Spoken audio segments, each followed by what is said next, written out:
ప్రార్థించుకుందామండి. పరలోకమందున మా కన్న తండ్రి, నీ ఘనమైన శ్రేష్టమైన నామానికి వందనాలు తండ్రి.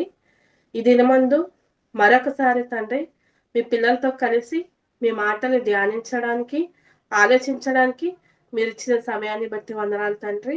తండ్రి, చెబుతున్న నాకు, అలాగే వింటున్న నీ బిడ్డలందరికీ తండ్రి నీ ఆత్మీయ సహాయాన్ని దయచేయమని, సహాయం చేయమని ఈ రోజు నేర్చుకోబోతున్న తండ్రి అంశం ద్వారా మాతో మాట్లాడి తండ్రి మాకు అనేక సంగతులు తెలియజేసి తండ్రి మేము నిత్య జీవానికి చేరడానికి ఏ మాటలైతే మాకు అవసరమో, ఇంకా మాలో లోపంగా ఉన్న వాటిని ఏమి సరి చేసుకోవాలో ప్రతిదానిని మాకు తండ్రి తెలియపరిచి సహాయం చేయమని తండ్రి వింటున్న నీ బిడలను, నీ బిడల కుటుంబాలన్నిటినీ దీవించి ఆస్వాదించమని యేసువారి పరిశుద్ధ నామమున అడిగి వేడుకుంటున్నాం తండ్రి. ఆమేన్. ప్రభు పేరట అందరికీ వందనాలు తెలియచేసుకుంటానండి. ఈ రోజు మనకి ప్రకటించబడినట్టుగా ఒక బైబిల్ నుండి ఒక అంశం గురించి మనం ధ్యానిద్దామండి. మానవ పతనానికి హేతువైన అబద్ధం. ప్రియులారా, మీకు అందరికీ ఈ పాఠం గురించి చాలా అవగాహన ఉంటుంటది. చాలా చోట్ల మీరు ఈ మాటలు విని ఉండుంటారు. ఇది మాకు తెలుసున్న విషయమే కదా అని మీరు చాలా మంది అనుకుంటుండొచ్చు.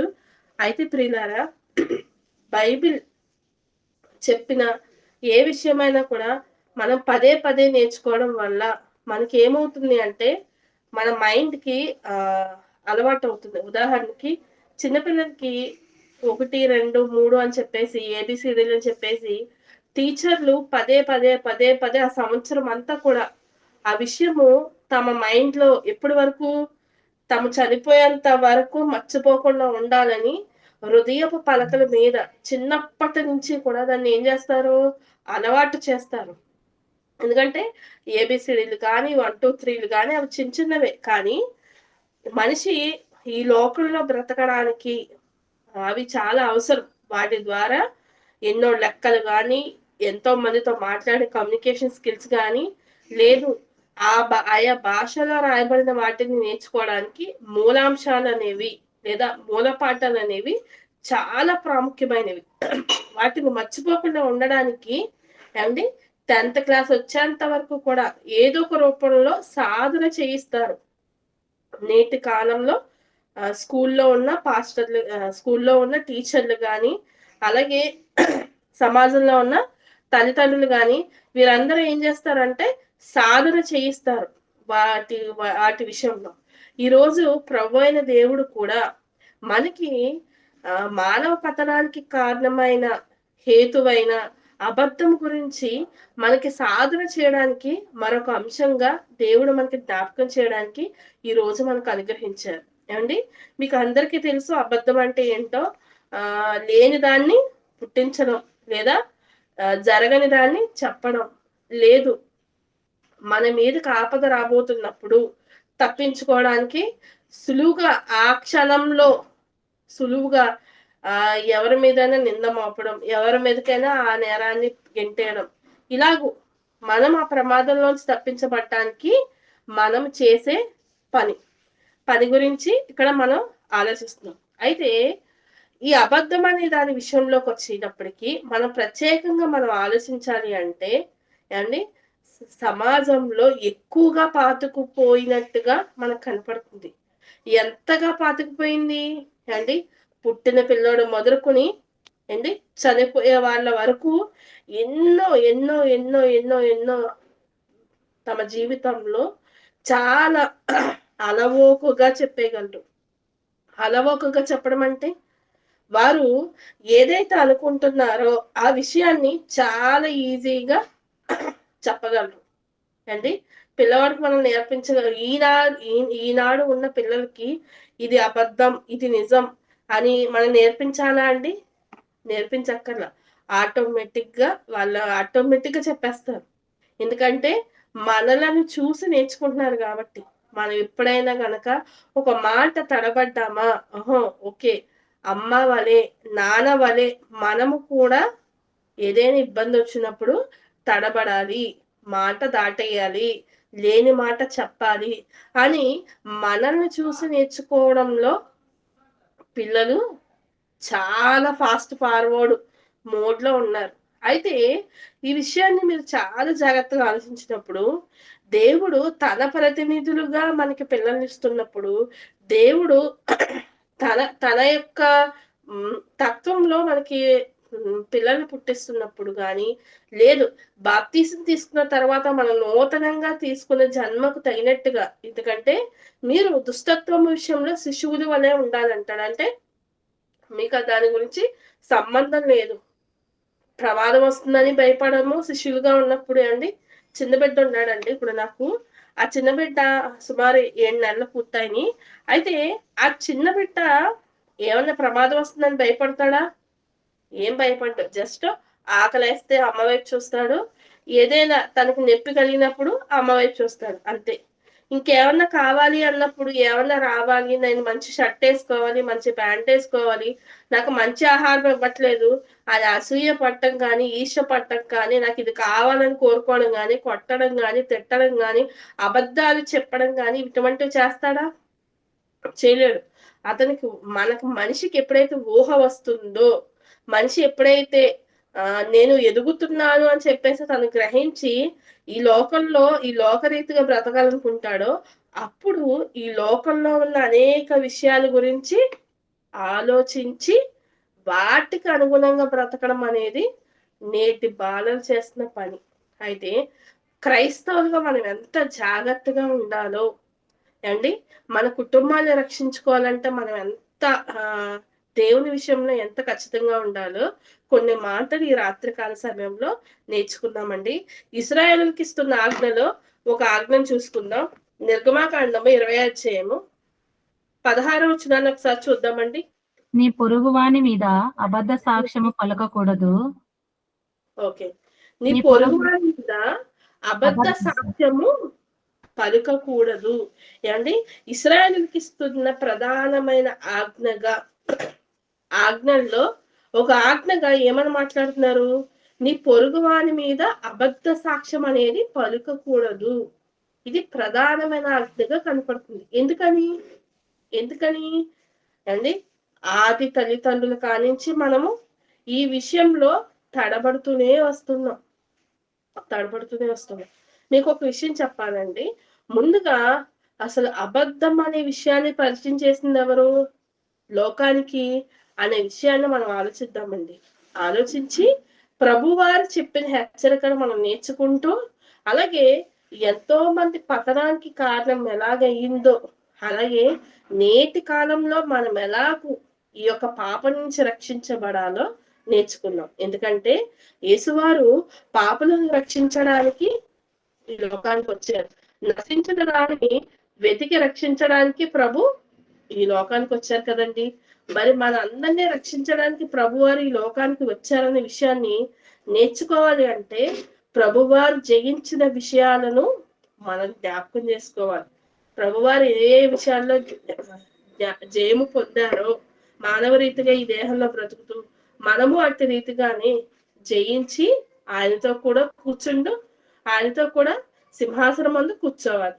సరే, అయితే ప్రభువారు చెప్పిన మాటను ఒకసారి జ్ఞాపకం చేసుకుందాం. యోహాను సువార్త 8వ అధ్యాయము 44వ వచనాన్ని చదువుకుందామండి. మనందరికీ తెలిసిన మాటే. మీరు మీ తండ్రి యొక్క అపవాది సంబంధులు, మీ తండ్రి దురాశలు నెరవేర్చుగోరుచున్నారు. ఆది నుండి వాడు నరహంతకుడై ఉండి సత్యమందు నిలిచిన వాడు కాడు, వాని యందు సత్యమే లేదు. వాడు అబద్ధమాడినప్పుడు తన స్వభావము అనుసరించియే మాట్లాడును. వాడు అబద్ధికుడును అబద్ధమునకు జనకుడునై ఉన్నాడు. నేను సత్యమునే చెప్పుచున్నాను గనుక మీరు నన్ను నమ్మరు. నా యందు పాపమున్నదని. చాలు అండి, చాలు సిస్టర్ గారు. ఇక్కడ మాట్లాడుతూ ఏమని మాట్లాడుతున్నారంటే, ఆది నుంచి వాడు నరహంతకుడైంది సత్యమందు నిలిచిన వాడు కాడు. ప్రియారా, పరలోకంలో తండ్రి అయిన దేవుడు, దేవాతి దేవుడు సింహాసనం మీద కూర్చున్నప్పుడు ఆయనే సర్వలోకాధికారి, సర్వ సృష్టికర్త. తన్ను కూడా ఎవరిని అపవాదును కూడా కలుగజేసిన వారు దేవుడే అనే విషయాన్ని తెలిసి కూడా ఏమనుకుంది? ఉత్తర సభా పర్వతం మీదకి నేను ఎక్కుతాను, నేను కూర్చుంటాను, దేవుడితో సమానంగా నేను ఉంటాను, చూస్తాను, కూర్చుంటాను అన్నట్టుగా అబద్ధాన్ని కల్పించుకుని సత్యమన్ను నిలువ లేకుండా ఉన్నవాడెవరు? అపవాది అండి. వాని యందు సత్యమే లేదు. వాడు అబద్ధమాడినప్పుడు తన స్వభావమును అనుసరించియే మాట్లాడును. ఏమనుకున్నాడండి? దేవుని కంటే హెచ్చుగా నేను ఉందాము, దేవుని కంటే గొప్పవాడిగా నేను ఉంటాను అని తన స్వభావాన్ని బట్టి సత్యముని బట్టి నిర్ణయం తీసుకోవాలా. స్వభావాన్ని బట్టి నిర్ణయం తీసుకుని మాట్లాడుతూ వాడు అబద్ధికుడును, అబద్ధమునకు జనకుడై ఉన్నాడు. ఏమండి? ఇది నిజమా అని అడిగింది కదండి అపవాది మన తల్లితో. ఏమని మాట్లాడింది? ఇది నిజమా? ఈ తోట చెట్లలో దేనినైనా తినవద్దన్నాడా? కాదు, మీరు దేవతల వలె ఉందురు, మీరు చావనే చావరు. అబద్ధానికి ఏమయ్యాడు? జనకుడు. అండి, ఆది తల్లితో చెప్పిన మాట ఏంటండి? మీరు చావనే చావరు, మీరు గొప్ప దేవతల వలె ఉంటారు. ఇది అబద్ధమా అంటే ఖచ్చితంగా అబద్ధమే, ముమ్మాటికి అబద్ధమే. ఎందుకంటే అప్పటికి దైవత్వంలో ఉన్న వారికి అపవాది ఏం చేశాడు? అబద్ధాన్ని పురికొల్పాడు. అలాగే మనం చదివినట్లయితే ప్రకటన గ్రంథంలో మనకు మాట ఉంటుంది కదండి, అపవాదిని వారి దూతలు అంటారు. వారికి దూతలు ఏర్పాటు చేసుకున్నారంట. అంటే ఏంటి? అపవాది తనతో కూడా ఉన్న అల్జర్లకు అబద్ధాన్ని ఎక్కించి ఏమని? దేవుడి కంటే మనం గొప్పవారంగా ఉందాం, దేవుని మీదే తిరుగుబాటు చేద్దాం, మనకంటూ మనం ఒక సింహాసనాన్ని ఏర్పాటు చేసుకుందామని లేని వార్తను పుట్టించి తండ్రి అయిన దేవుని మీద తిరుగుబాటు చేశాడు. వాడు ఆది నుంచి అబద్ధానికి జనకుడు, అంటే లేని వార్తను పుట్టించడానికి జనకుడుగా ఉన్నారు. ఏమండి? ఈరోజు సమాజంలో అపవాది పిల్లలు ఎంతమంది కనిపిస్తారు? చాలా మంది.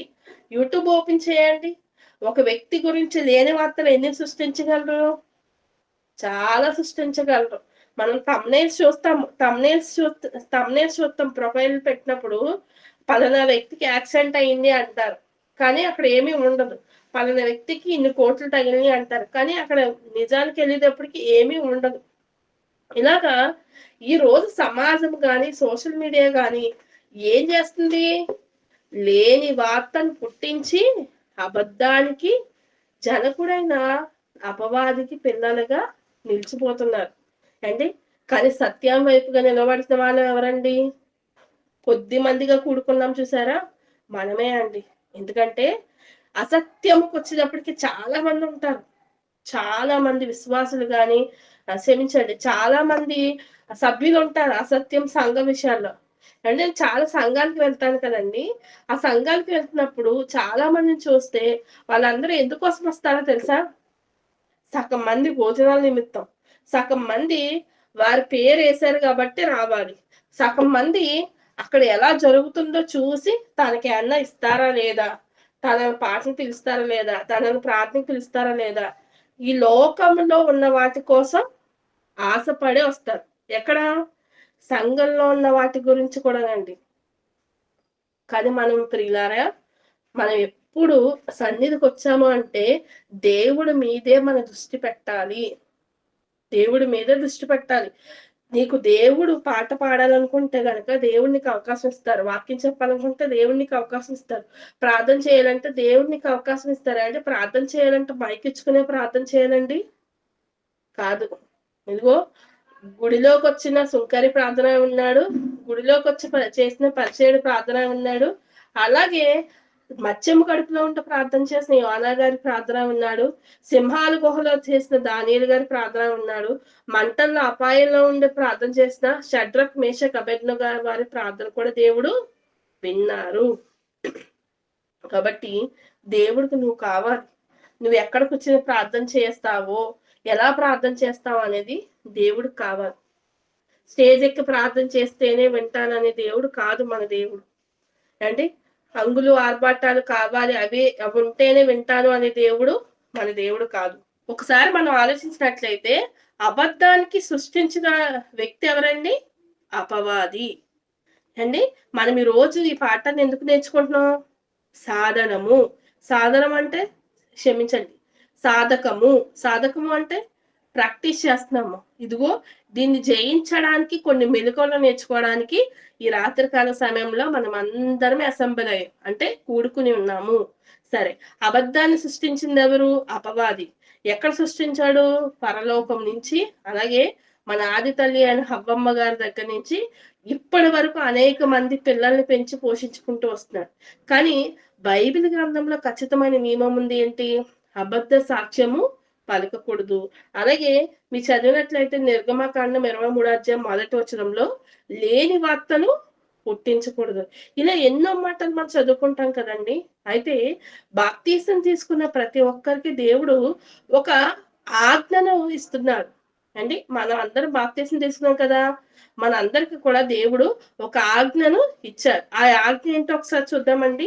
ఎఫెసీయులకు రాసిన పత్రిక 4వ అధ్యాయము 25వ వచనాన్ని చదువుకుందామండి. మనము ఒకరికొకరము అవయవములై ఉన్నాము గనుక మీరు మనము అబద్ధమాడుట మాని చదివేం సిస్టర్. అబద్ధమాడుట మాని ప్రతి వాడును తన పొరుగు వానితో సత్యమే పలకవలేను. కోపపడకుడి గాని పాపము చేయకుడి. సూర్యుడు అస్తమించు వరకు మీ కోపము నిలిచి ఉండకూడదు. చాలండి. ఇక్కడ మనకు మాట్లాడుతూ మనము ఒకరికొకరు అవయవములై ఉన్నాము గనుక మీరు అబద్ధమాడటం మాని ప్రతి వాడును తన పొరుగు వానితో సత్యమే పలుకవలను. సత్యమే పలుకవలను అంటే ఏంటి? ఆజ్ఞ. సత్యమే పలుకవలను, ఆజ్ఞ. ఖచ్చితంగా మనం పాటించవలసిన విషయం ఏంటో తెలుసా అండి? పొరుగు వానితో సత్యము పలకాలి అండి. ఎంత కష్టం!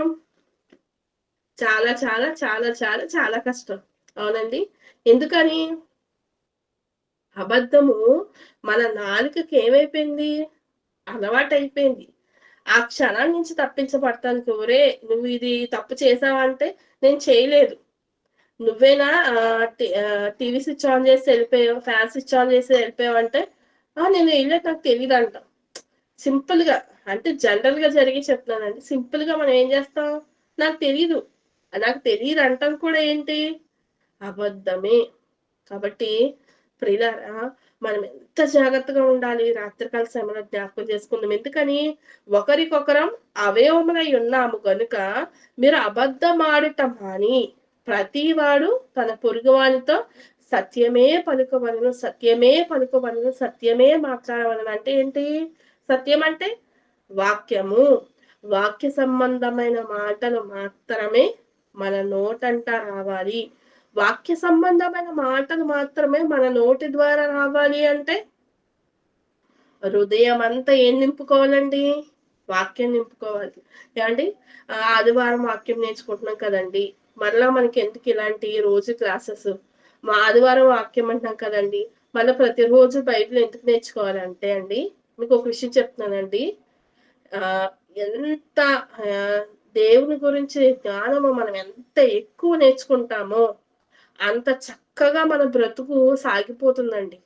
దేవుని గురించి ఎక్కువ వాక్యం వింటూ, దేవుని గురించి ఎక్కువ మాటలు నేర్చుకుంటూ, దేవుని గురించి ఎక్కువ సమయం ఆలోచించామనుకోండి, మనకి జీవితం ఎంత ప్రశాంతంగా వెళ్ళిపోతుందంటే ఇంకా ఏ బాధలు ఉండవు, ఏ ఇబ్బందులు ఉండవు.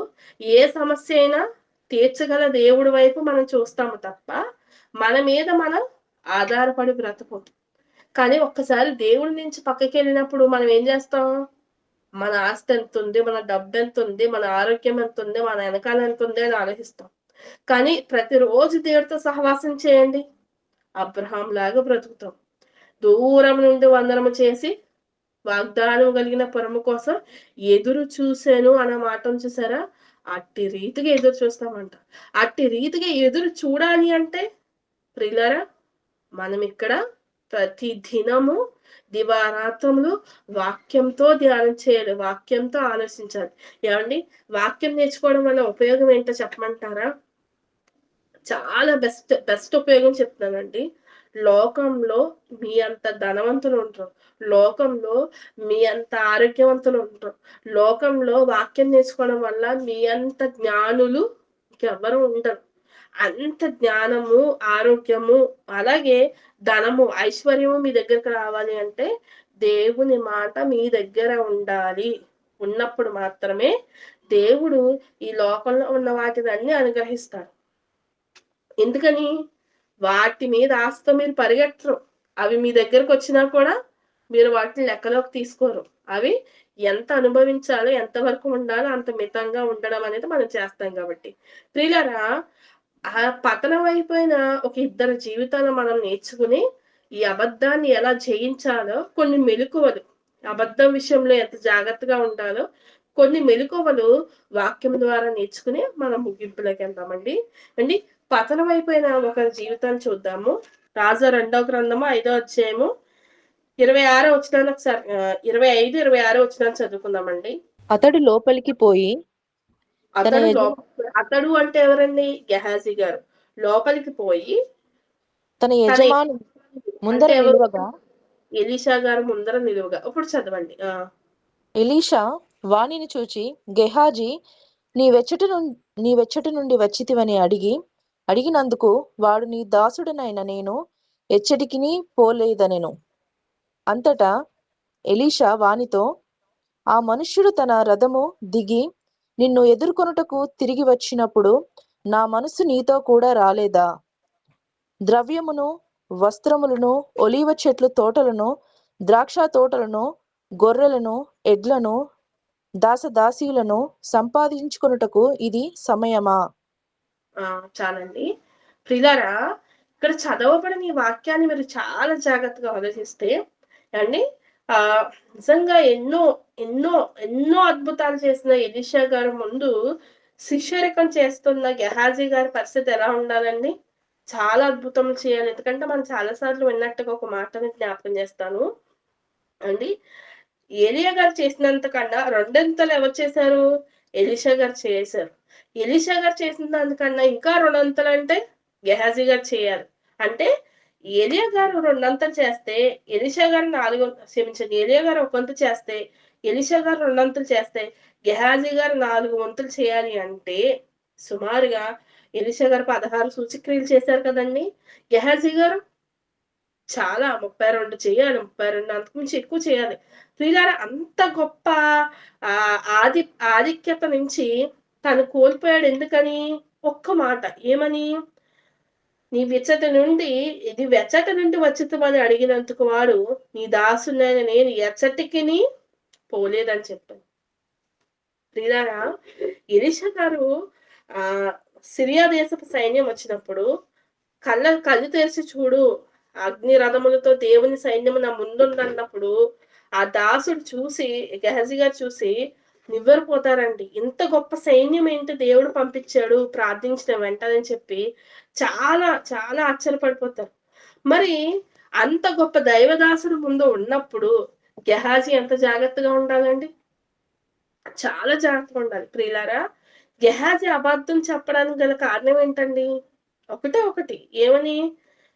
తను ద్రవ్యమును, వస్త్రములను, ఒలీవ చెట్లను, తోటలను, ద్రాక్ష తోటలను, గొర్రెలను, ఎడ్లను, దాసదాసీలను సంపాదించుకుంటకంటే తన హృదయములో ఈ డబ్బు, ఈ వస్త్రాలను బట్టి ఏమేమేం ప్లాన్ చేశారు? అంటే మనకు 10 రూపాయలు వచ్చినాయి అనుకోండి, దాన్ని ఎలా ఖర్చు పెట్టడానికి ఎన్ని ప్లాన్లు వేస్తాం? ఒక 1,00,000 రూపాయలు వచ్చింది. ఆ 1,00,000 రూపాయలు మనం ఎంతగా ప్లాన్ వేసేస్తాం అండి? రాత్రంతా కూర్చుని ఆలోచించేస్తాం, ఈ 1,00,000 రూపాయలు ఎలా ఖర్చు పెట్టాలి, ఏమేం చేయాలి, ఎటువంటి దాంట్లో పెడితే వస్తుంది, ఎటువంటి ఇట్లో పెడితే ఇంకా అభివృద్ధి చెందుతుంది, ఎవరికి అప్పు ఇవ్వాలి, ఇలాంటి ఎన్నో ఆలోచనలు. ఆ వచ్చే లాభం వల్ల ఏం చేయాలి?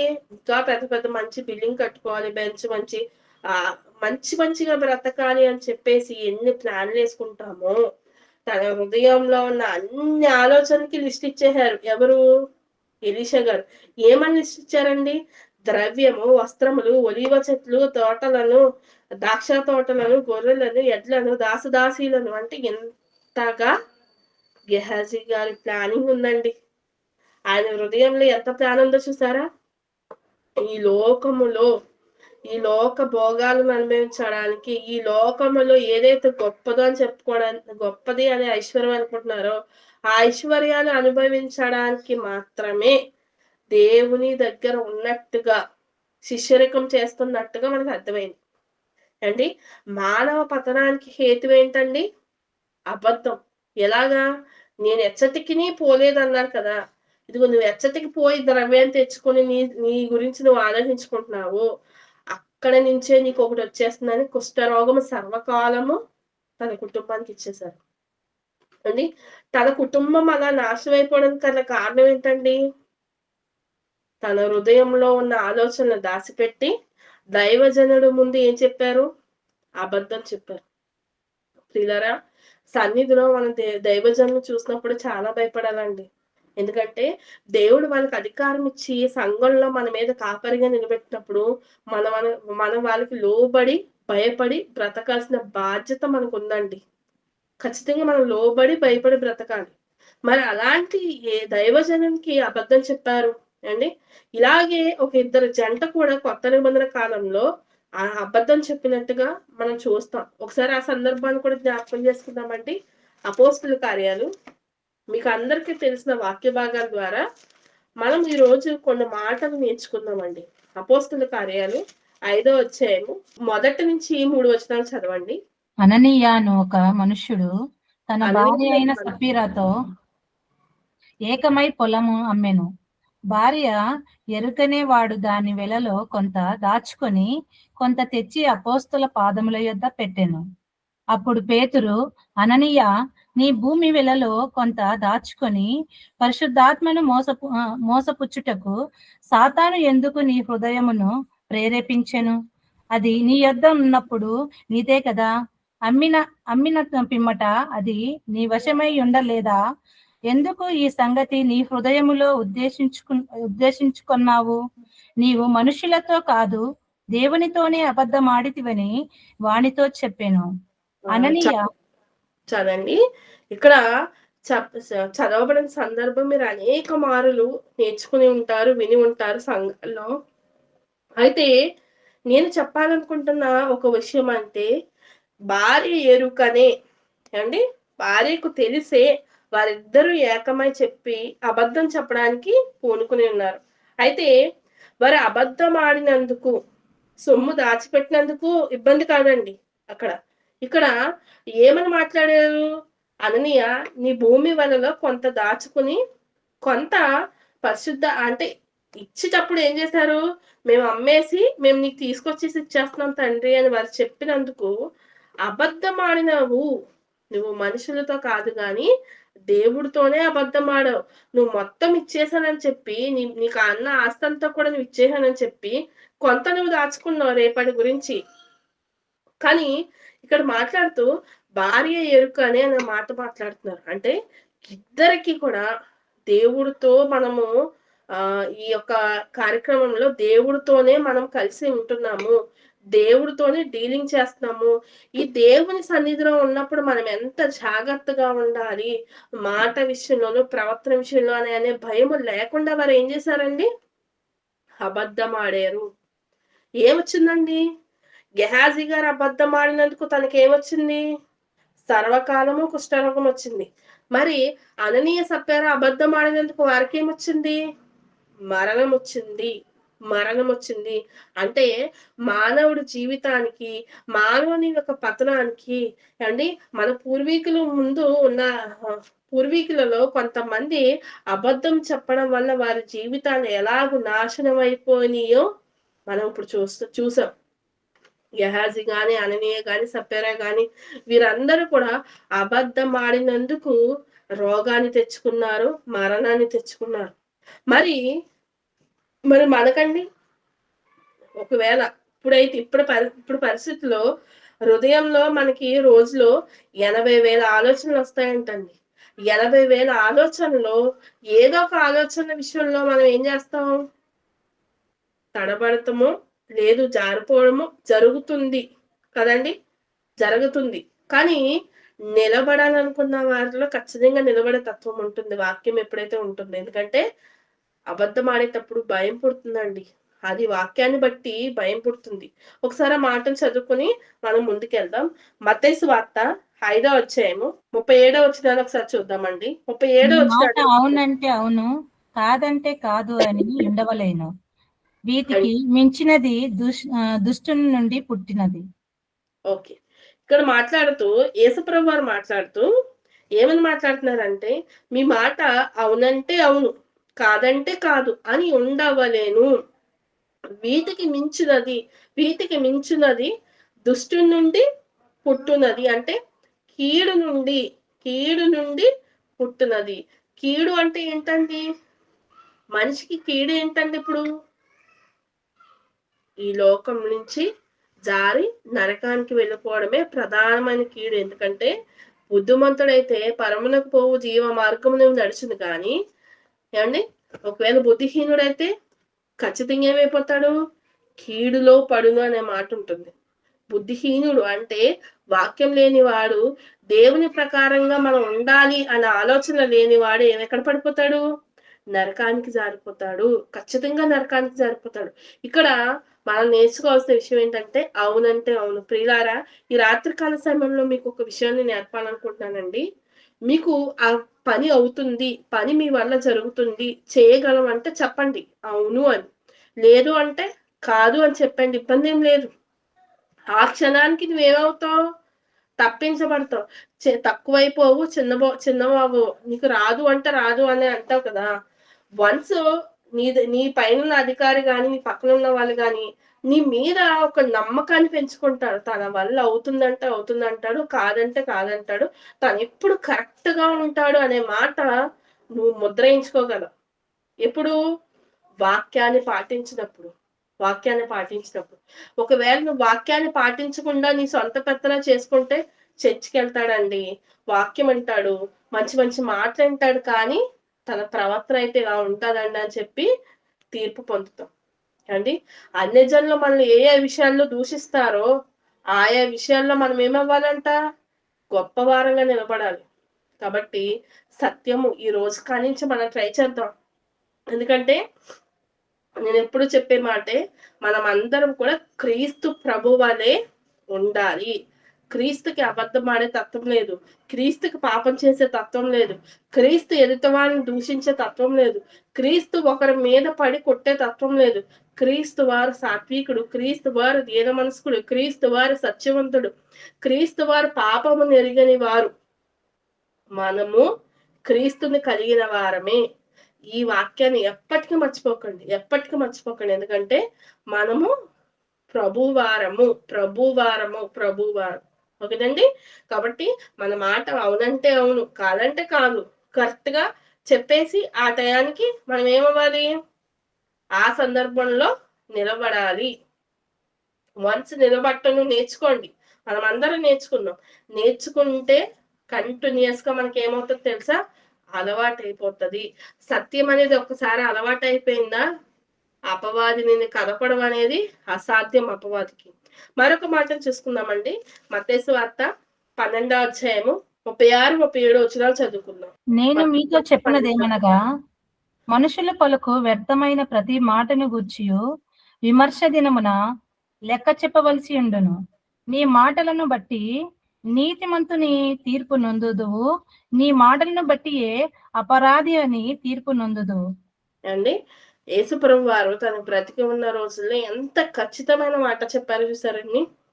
మనుషులు పలుకు వ్యర్థమైన ప్రతి మాటను గూర్చి అండి. ఒక శబ్దము మాట రూపంలో బయటకు రావాలి అంటే ఈ యొక్క అవయవాలన్నీ పనిచేయాలి. ఎందుకంటే మన పొట్టలో నుంచి ఆ శబ్దం అనేది గాలి రూపంలో అండి, ఈ ఊపిరితిత్తుల్లోంచి ప్రతిదీ ఇక్కడ ఉన్న వోకల్ కార్డ్స్ అన్ని కూడా పనిచేస్తేనే ఒక శబ్ద రూపంలో వస్తుంది, ఒక మాట వస్తుంది. అవునా? అయితే దేవుడు మాట్లాడుతూ ప్రతి వ్యర్థమైన మాటను గూర్చి ప్రతి వ్యర్థమైన మాట ఏంటి? ప్రతి అర్థమైన మాట ఏంటో మనకు బాగా నోటీస్ చేయాలి. ప్రతి వ్యర్థమైన మాట ఏంటండి? మనం రోజు చూస్తున్నాం అంటే ఫర్ ఎగ్జాంపుల్ మీకు బాగా అర్థం కావడానికి సినిమా డైలాగ్స్ కానీ, ఈ సమాజంలో జరుగుతున్న విషయాలు కానీ, లేదు అండి ఈ రోజు గొప్ప వాళ్ళని ఫీల్ అయిపోయి అపహాస్యం చేస్తూ, ఎక్కిరిస్తూ, ఇతరుల మీద పంచ డైలాగులు వేస్తూ, జోకులు వేస్తూ, ఎదుటి వాళ్ళని తక్కువ చేసి మాట్లాడుతూ, ఇలాంటి మాటలు ఉంటాయి చూసారా? ఇవన్నీ వ్యర్థమైన మాటలు. దుర్భాష ఉంటుంది చూసారా? ఇది కూడా వ్యర్థమైన మాటలే. ఎందుకంటే మీ పొరుగువాని విషయంలో అండి, పొరుగువాని విషయంలో, సరిచేసే విషయంలో మనం ఎంత జాగ్రత్తలు తీసుకోవాలి. ఇంకొక విషయం చెప్తానండి. ఒకరినొకడు గణపరుచుకోవాలనేది దేవుడి ఆజ్ఞ. ఇప్పుడు ఉదాహరణకి నేనున్నాను, లావణ్య గారిని గొప్పగా చూడాలి. లేదు, ఇక్కడున్న సహోదరి ఎలిజబెత్ గారిని గొప్పగా చూడాలి. శ్యామ్ గారిని గొప్పగా చూడాలి. అలాగే జయరాజ్ గారిని, వీరు నన్ను గొప్పగా చూడాలి, నేను వారిని గొప్పగా చూడాలి. ఎందుకని? ప్రభువునందు ఉన్న సహవాసులం కాబట్టి, ప్రభువునందు ఉన్న ఆత్మీయులం కాబట్టి ఏం చేయాలి?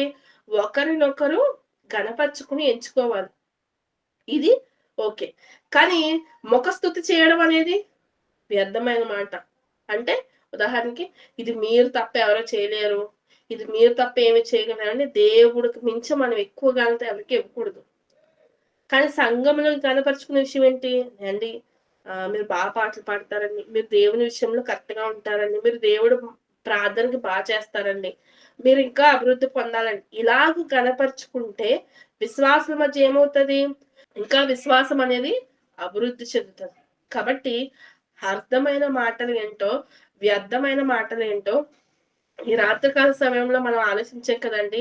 కాబట్టి ఇప్పుడు వాక్య భాగాన్ని చదువుకున్నాం. మరలా మనుషులు పలుకు వ్యర్థమైన ప్రతి మాటని గూర్చియు విమర్శ దినమున నీతిమంతుడని క్షమించండి, లెక్క అప్పచెప్పవలసి ఉన్నది.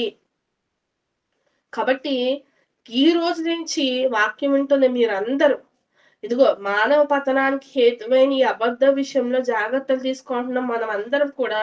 మొదటి విషయం ఏంటండి? అవునంటే అవును, కాదంటే కాదు. 2, వ్యర్థమైన మాటలను కట్టిపెట్టాను. మనం చెబితే వాక్యం గురించి చెప్పాలి, లేదు మన కుటుంబంలో కొన్ని విషయాల గురించి వాక్య రూపంలోనే మాట్లాడాలి. అండి, సత్యాన్ని అనుసరించి మాట్లాడడం అనేది మనం నేర్చుకోవాలి.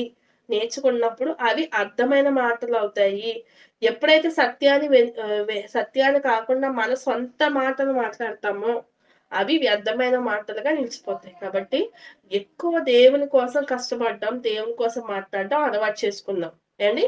ఎందుకంటే విమర్శ దినమున మన మాటల గురించి కూడా దేవుడు ఏమడుగుతాడు? లెక్క అడుగుతాడు.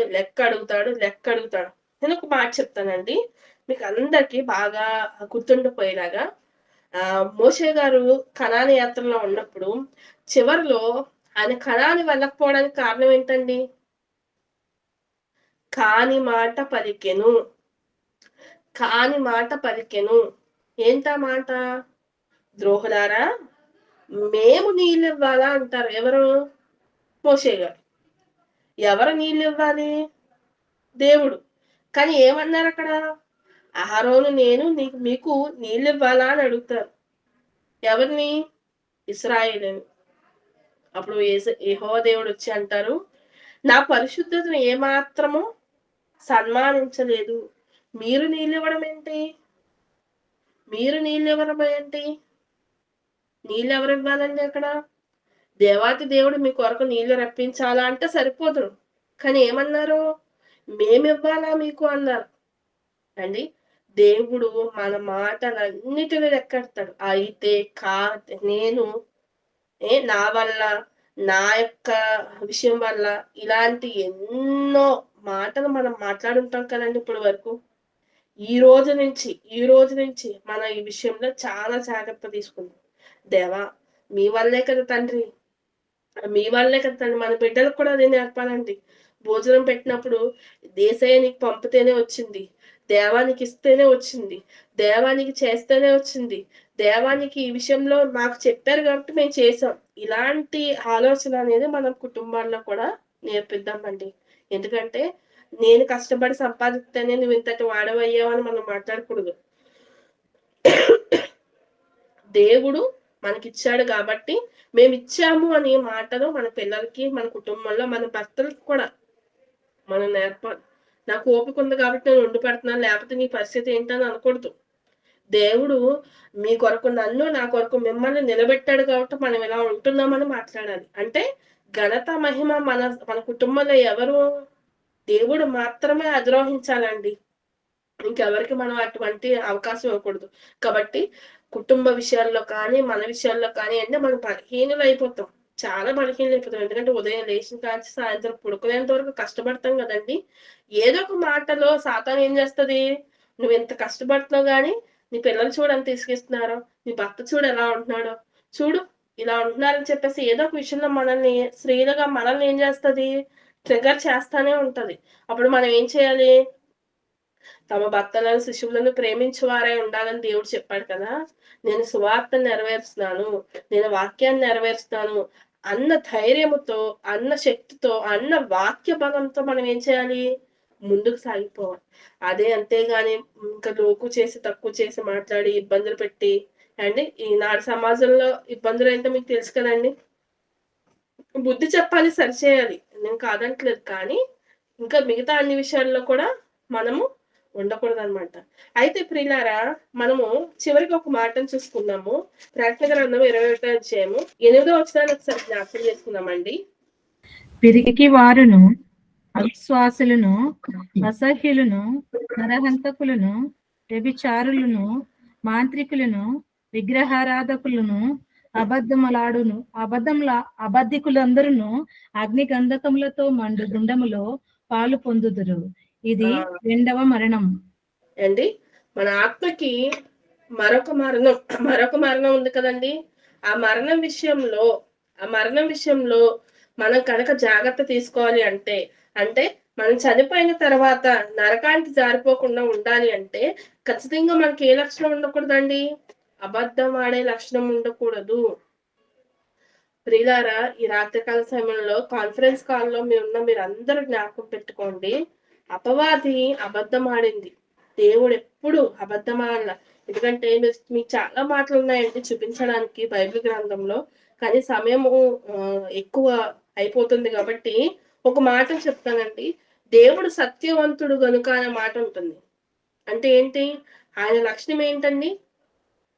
ఎంత ఇబ్బందొచ్చినా ఆయన అబద్ధం చెప్పడు. ఎంత కష్టమొచ్చినా ఆయన అబద్ధం చెప్పడు. ఎంత ఇబ్బందయినా ఎదుటి వారి మీద నేరం మోపడు. ఎంత ఇబ్బందయినా లేని వార్తను పుట్టించకూడదు. మనము కూడా దేవుని యొక్క స్వభావాన్ని ధరించుకోవాల్సిన వారమై ఉన్నాం కదండీ! యేసుక్రీస్తు స్వారూప్యం పొందవలసిన వారమై ఉన్నాం కదా! కాబట్టి ఈ రాత్రి కాల సమయంలో 3 విషయాలు మనం జ్ఞాపకం చేసుకుందాం. మన పతనానికి ఎందుకంటే గెహాజీ పతనానికి కారణం ఎవరు? అబద్ధం. తను మాట్లాడిన అబద్ధం. అననీయ, సప్ఫీరా యొక్క మరణానికి కారణం ఎవరు? వారు మాట్లాడిన అబద్ధం. కానీ ఆ అబద్ధం అనేది మన కుటుంబాలను గాని, మన పిల్లల్ని గాని, మనల్ని గాని నరకానికి జారిపోకుండా చేయాలి అంటే మనం తీసుకోవాల్సిన అతి ముఖ్యమైన జాగ్రత్తలేంటంటే మొదటిది మనం అవునంటే అవును, కాదంటే కాదు. ఈ సూత్రాన్ని ఎప్పుడూ పాటించాలి. 2 మనం ఎల్లప్పుడూ వ్యర్థమైన మాటలు నోటంట రాకుండా కాపాడుకోవాలి. అంటే ఏది వ్యర్థంగా ఉన్నదో మీకు తెలుసు. యూట్యూబ్‌లో ఆన్ చేసినా, టీవీలో ఆన్ చేసినా, లేదు ఏదైనా కూడా ఎన్ని మాటలు మీకు వ్యర్థంగా ఉన్నాయో తెలుసు. అన్ని మాటల్ని మీరేం చేయాలి? విసర్జించాలి. ట్రై చేయండి. ట్రై చేయండి. మనకు అలవాటవుతుంది. అలవాటైతే మనం ఏమవుతాం? పతనం వైపుకి వెళ్ళం. అండి పరలోకం వైపుకి వెళ్తాం. కాబట్టి మనం పరలోకానికి వెళ్ళాలి అంటే సత్యం అనేది కావాలి. ఇంకా మూడో విషయం ఖచ్చితంగా మన కుటుంబాలలోంచే మనం మొదలెట్టాలి. మన కుటుంబంలో మన పిల్లల దగ్గర నుంచి, మన భర్త దగ్గర నుంచి, లేదు భర్తలైతే ఖచ్చితంగా మీ కుటుంబంలో మీ మనవళ్ళ దగ్గర నుంచి, మీ మనవరాల దగ్గర నుంచి, మీ చుట్టుపక్కల వాళ్ళ దగ్గర నుంచి, మీ సైడ్ మీరెలా ఉండాలో తెలుసా? సత్యవంతులనే బిరుదు తెప్పించుకోవాలి. మీ సంఘంలో మీరందరూ కూడా మీ పొరుగు వాళ్ళతో ఏం మాట్లాడాలి? సత్యమే మాట్లాడండి. సింపుల్‌గా చెప్తున్నానండి. వాక్యం అప్పచెప్పేయండి. వాక్యం మాట్లాడండి. వాక్యం తరపున అన్నీ ఆలోచించండి. వాక్యం ఇలా ఉంది కదా! ఇలాగే. ఇంకొకటి అతి ముఖ్యమైన విషయం. స్వప్రయోజనం కొరకు మీరు ఏ మాట మాట్లాడకండి. అంటే ఈ లోకంలో నువ్వు ఈ మాట చెప్తే నీవు కోటీశ్వరుడండి. నాకు తెలిసిన ఒక లైవ్ స్టోరీ చెప్పి ముగించేస్తానండి. నాకు తెలిసిన ఒక అన్నయ్య గారున్నారు. మా బంధువులేనండి. అయితే అన్నయ్య ఒక హత్య జరిగినప్పుడు చూసారు. చూసిన తర్వాత హత్య జరిగిన వాళ్ళ వైపు కాకుండా అండి చేసిన వాని వైపు అబద్ధ సాక్ష్యం చెప్పారు. చెప్పినందుకు ఆ అన్నయ్య ఈరోజు కోటీశ్వరుడు అండి. చాలా కోటీశ్వరుడు. ఒక్క సాక్ష్యము, ఒక్క అబద్ధ సాక్ష్యం చెప్పినందుకు తన జీవితం ఈ రోజు మా మా అందరిలో చాలా చిన్నగా తక్కువలో ఉండే వ్యక్తి ఇప్పుడు కోటీశ్వరుడు అన్నమాట. పిల్లలు కూడా అమెరికాలో ఉండి చదువుకునేంత కోటీశ్వరుడు అయిపోయాడు. ఎందుకు అంటే ఒక్క అబద్ధం. గెహాజీ కూడా అలాగే అబద్ధం చెప్పి ఇదిగో దాసీలను సంపాదించుకుందామని అనుకున్నాడు. మనకు కూడా చాలా సార్లు అనిపిస్తది. ఒక్కసారి చెప్తే పర్లేదులే ఏమవ్వదులే అని. కానీ గుర్తుపెట్టుకోండి, దేవుడు ముందు మన స్థాయి పడిపోతది. దేవుడు ముందు మనం ఎందుకు పనికిరాని వాళ్ళం అయిపోతాం. ఈ లోకంలో బాగుండొచ్చు. ఈ లోకంలో మనం బాగుండొచ్చు కానీ పరలోకంలో మన స్థాయి కోల్పోతాం కాబట్టి మానవ పతనానికి హేతువు ఏంటండి? అబద్ధం. కాబట్టి మనం పరలోకానికి వెళ్ళడానికి హేతువు ఏంటి? నిజం, సత్యం. కాబట్టి వాక్యాన్ని మాట్లాడండి, వాక్యాన్ని నేర్చుకోండి, వాక్యానుసారమైన జీవితాలు కలిగి ఉంటేనే మనం పతనం అవ్వకుండా పరలోకానికి వెళ్తాం. కాబట్టి ఈ మాటలన్నిటి విషయంలో మీరు హెచ్చరించబడ్డారని కోరుకుంటూ మనందరము సత్యమే మాట్లాడుతూ పొరుగువాని వారి విషయంలో సత్యమే పలుకుతూ దేవుడు చెప్పిన నియమాల ప్రకారంగా ప్రభు ఎలా బ్రతికారో అట్టి రీతిగా బ్రతకాలని కోరుకుంటూ ఈ నా మాటలు ముగిస్తున్నానండి. ప్రార్థన చేసుకుందాం. పరలోకమందున మా తండ్రి, నీ ఘనమైన శ్రేష్టమైన నామానికి వందనాలు తండ్రి.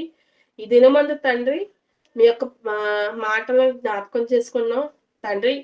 మీరు ఇచ్చిన ఆజ్ఞల్లో ఒక ఆజ్ఞగాను, అలాగే మీ కుమారుడు ఎలాగైతే తండ్రి ఈ లోకం మందు గొప్పగా బ్రతికారో, అవునంటే అవును కాదంటే కాదు అన్నట్టుగా ఎలాగో సత్యానుసారంగా బ్రతికారో, అలాగే తండ్రి వ్యర్థమైన మాటలు రాకుండా తన నోటను ఎలా కాపాడుకున్నారో అన్ని మాటలు మేము జ్ఞాపకం చేసుకున్నాము తండ్రి.